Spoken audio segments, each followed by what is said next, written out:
Yeah!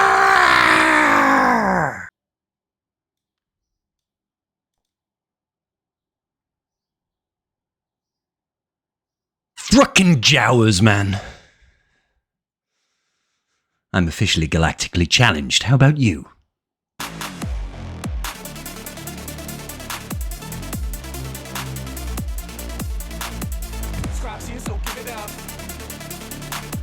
My dead body. Okay. This stupid galactic challenge, guys. It's so dumb. We've got a global modifier, okay? It's Dune Sandstorm, and it's basically the only reason we can win with frickin' Ewoks. Frickin' Ewoks, man. Booby traps. Counter chance and speed. Whenever an enemy targets an ally Ewok, when attacking out of turn, they get stunned for 1 turn, which can't be evaded or resisted. That would be useful, kind of, if we can just blow ourselves up. Shotagua! The enemy Jawas have got loads of additional protection. They throw out thermals out the wazoo to blow you to smithereens, and then they recover. They recover all of their protection and gain 5% speed, stacking up to a max. They can double their speed. Blowing up thermals that they're throwing out at like 30 at a... Woosa. Anyway, feats. We need to win with frickin' Ewoks. We need to complete the battle after attacking out of turn 20 or more times. And, you know, attacking out of turn a bunch of times. All that really does is throw frickin' thermals on you. And we need to win the battle with no tanks. Okay, look, guys, we're going to do this in the easy way and the hard way. Okay, we'll do the red box way at the end, but we'll do the easy way, not lose all your sanity in the same process like I did first. Okay, easy way first. Tier 10. We're going to get all the feats apart from the Ewoks one done, okay? We've got Kira, we've got Nest, we've got Armor, Hermit Yoda, and Wat Tambor. Nest is our queen here. She is that lovely, lovely individual that's just going to sit there and take a beating and never, never die. And the enemy are just going to kill themselves. So what do we want to do? We're going to put the recovery tech, I guess, over on our girl Nest. We're going to put Hermit Yoda's Master's Training on our girl Nest, because that's what we want. And then I'm going to put the weapons tech over here on Armorer to make her take more turns. We're going to Armor Shred over here on Nebbity Boo. Nebbity Boo. And then there's only one more thing that we really need to get done here. I'm going to go ahead and try and stun the Scavenger. If we get the stun, it's perfect. It means he's not going to do that AoE. Then we're going to put the armor on our good girl Nest. She now has triple stacks of Beskar armor. She's got recovery tech, and she also happens to have Beskar armor. Something like that. Final thing, put the tank tech on Hermit Yoda and then hit auto. This will give you attacks out of turn, this will give you no tanks, this will give you lots and lots of joy. Now, I appreciate not everybody will have this particular combination, and I imagine Kira Lead, which is going to give Nest some protection recovery, along with Hermit Yoda and Wat Tambor, will most likely do it with Nest, okay? Because Nest is just not going to die ever, basically. She just never will. Hermit Yoda can actually survive this battle, because if he does keep on going into stealth like that in Master's Training, the tank tech will stop him from dying too much. Nest will just sit there and constantly counterattack thanks to our beautiful armor, and, well, she can do it herself as well, really, but she's never in any danger of dying. So you should absolutely get all your attacks out of turn here. Wat Tambor will also assist when an ally with a tech is using a special attack, so it should all be very well and good. It's just a case of waiting it out, really. Also, when Hermit Yoda uses his Master's Training ability, that's also an attack out of turn, so we should be absolutely fine. Obviously, you can't counterattack people who've got stealth, which is a little bit frustrating, but ultimately we should be fine here. And there we go. All those Jawas just end up killing themselves. This is where it gets a little bit frustrating, but they have no means of cleansing the dots. The dots from the global modifier, so eventually that Scavenger will die. There we go, Nest deals with it, no problem. Okay, so that's going to get a bunch of the feats done. All we really need to do now is get some victories with our Ewoks. So because we are doing this in a manner of, you know, going in and just trying to get whatever box that we can, you should really go in at something like a tier 6. Okay, so frickin' Ewoks, we're just going in at tier 6, and there's a couple of things that we need to discuss. First and foremost, no leader.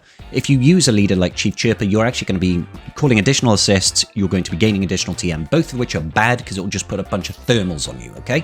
You don't want that. You want Paplu lead, who's got no leadership, and you want to mod him for loads of defense and loads of protection. Mine at the minute has got, what, 84,000 protection, and his defense is just under 55%.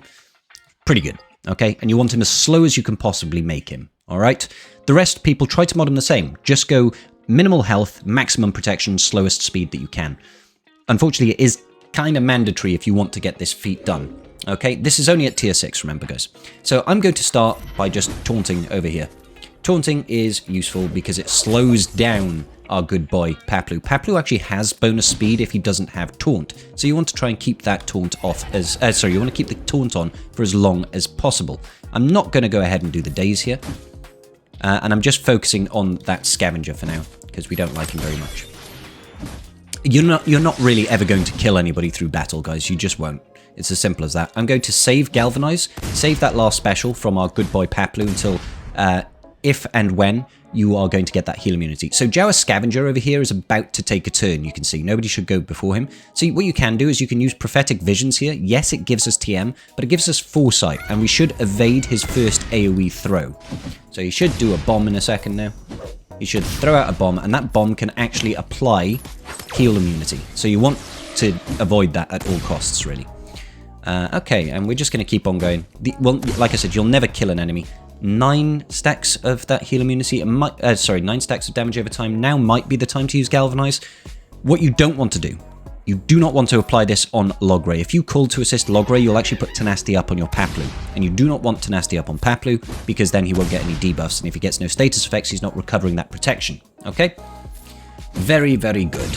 So we just play the waiting game now. Everybody's going to die. Paplu will be the only man standing. The master man with a master plan. I might as well try and throw this in. Yeah, let's go ahead, get that taunt up. That's going to slow down our Paplu, thankfully. And we are going to lose everybody in a second here. So they're getting up to, what is it, 19 stacks. I should probably, when you basic with Paplu, you should probably try and do it on somebody that's got a nice buff, like an offense up or something. Thankfully, we did not have the heal immunity land there. Super. So Dacha's got offense up. Let's get rid of that. There are about 23 dots right now. You need them to have a little bit more dots than that. They need a little bit more dots than that. And obviously they're stacking up to double their speed. They've got some stuns out the gate there. I'm actually going to save that because I'm not sure on the cooldown over here. I'm going to save it. See, there we go. Oh, okay, we're fortunate enough there, actually. So he landed the Tenacity down on us, but he didn't land the heal immunity, which is the most important part. So I'm just taunting right now to slow me down a little bit, because we want them to take more and more turns. Super. Now I've got 24 damage over time, so I'm just going to cleanse that off now. Cleansing off the 22 heal over time, so damage over time, so we don't just die from that. Look at that, 38. Here we go, they're starting to die now. That's nice. That's nice, 39. Ooh, we've got the heal immunity now, though, so it's a race against the clock. It is a race against the proverbial clock here. I'm not going to use the taunt here because I actually need him to have a decent amount of speed to get rid of this heal immunity. There we go. People are dying. No more heal immunity. We should be fine at this point. Right. I'm just going to get rid of that. Super.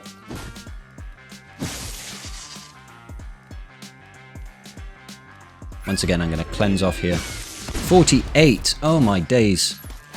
49. 50. Come on now. 51.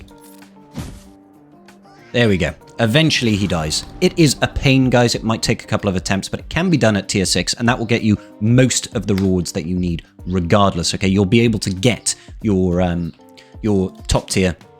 Not your top tier. You'll be able to get your Omicrons at the very least at tier 6. So you could probably do it at a lower tier as well. So, you know, feel free to not waste your time. However, alright, so here's our winning run from when we went in at tier 10. I don't recommend anybody do this, but the way the game plays out isn't particularly different. I've called in Logray there with Wicket to try and give them both Tenacity up, to try and restrict the amount of thermals and dots and stuff like that, where you can't restrict the dots, but there we go. Pulled back the time on the Engineer there. No real reason, I thought I might as well. Unfortunately, we didn't get the days on the Scavenger. Now, the idea here is to just hope that they don't kill your Paplu. Okay, so if Scavenger ever lands that heal immunity, just back out. You're never really going to survive. You need to be able to to recover your protection over here. So what I did differently here was I actually used Chirpa's first special to apply the retribution on Paplu. Because he's slow, that retribution there actually is causing him to counterattack quite a bit, which is putting thermals on him, which in turn is actually recovering his protection. So strangely enough, it helped, which is a bit weird, right? So I was taking a look. How many dots do I have at the moment? I had 15 dots on me. So I decided to cleanse off those dots and hopefully don't land heal immunity again. So the second one, that's 2 bits of RNG there that we managed to escape. And as you see, the enemies, once they get to about 20, 24 dots, they will start dying apart from Scavenger. Hey, there we go. See? And that can get it done. And there's me screenshotting it because I'd been going at it for so long. I don't recommend anybody do this, but if you've got a Gear 12 Paplu, chuck on some good high protection mods and hope for the best. That's more or less all I can really tell you for this one, guys. It is not fun. Do not recommend it. Highly, highly galactically challenged this week. Let me know, did you get it done? In the comments section down below. Did you go bald like me? Did you decide to uninstall the game? I mean, it can happen. It can happen. Anyway, guys, like and subscribe if you haven't already, and I will see you all in the very next video. Peace out, and may the Force be with you.